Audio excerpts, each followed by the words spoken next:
Size qulaq asıram oradan, buradan da baxıram uşaqların həyəcanına. Doğrudan da iştirakçılarımız çox həyəcanlıdılar. Bayaq məşq zamanı mən bu həyəcanı hiss etmədim. O ki kameralar yandı, elə bil ki sanki həyəcan başladı hamısında. Sevinç, Sevil. Aha, mən sizə artıq səs almağa başlamışam. Hansı mahnını ifa edəcəksiniz? Özünüz haqqında kısaca bir məlumat. Bəlkə də mahnısını ifa edəcəyim. Belki de mahnısını. Buyurun. Bizim ekizlərimiz Sevil və Sevinç Səfərova bacıları SMS nömrələri 2701-dir.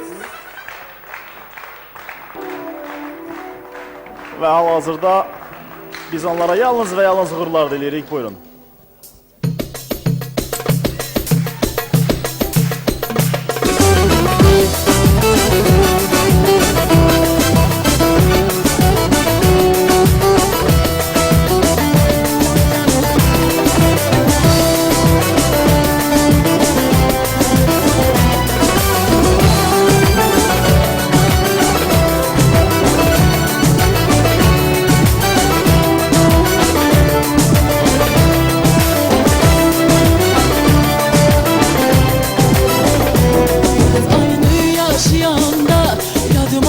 Düşürsən o anda, darıxır ürək belə olanda, sanki aslı qalıb havada, yayın güneşi qəlbə dolanda, dənizdə tənha durub baxanda, ötən günləri yadı salanda, çox demirəm biraz ol yanında.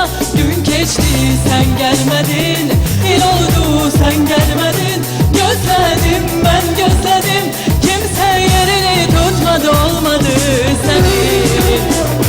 Belki de her fesil seni son ümit gibi gözleyeceğim. Belki de her fesil bilemem hayalına git diyeceğim. Belki de bir daha seni öz yanımda hiç görmeyeceğim. Belki de her fesil seni son ümit gibi gözleyeceğim. Belki de her fesil bilemem hayalına git diyeceğim. Belki de bir daha seni öz yanımda hiç görmeyeceğim.